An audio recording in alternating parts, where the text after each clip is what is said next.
دوسرے کام میں مصروف ہے، ٹینشن وہ لیتا ہے. بات کو سمجھانے کے بیان کر رہا ہوں. ہر چیز اس کو معلوم، ہر چیز کرنے والا وہ ہے. ہم نے اللہ کی صفت کو سمجھا ہی نہیں تو ہر چیز ہم کرنے جاتے ہیں، تو خود کے کاموں میں خود ہی پھنس جاتے ہیں.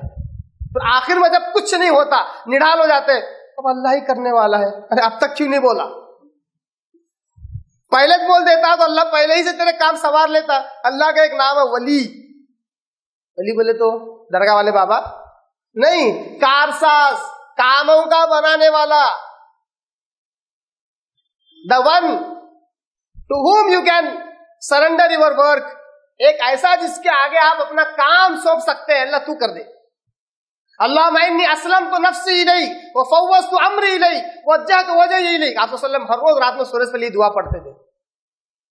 اللہم انی اسلمت نفسی الیک، اللہ میں نے اپنے آپ کو ہی تیرے حوالے کر دیا.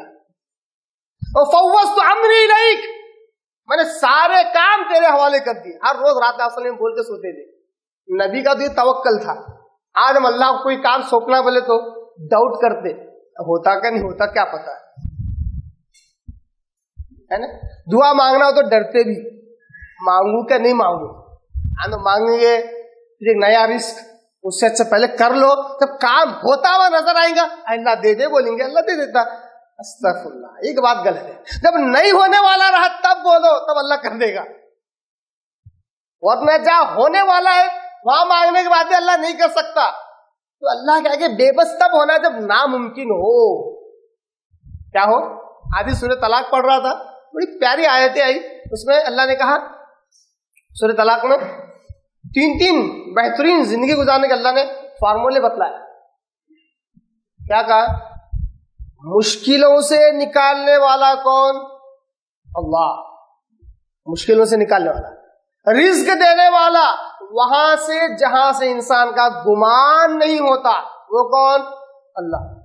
گمان کیا ہے؟ انسان جہاں سوچ نہیں سکتا وہاں سے اللہ تعالیٰ راستے کھولتا ہے.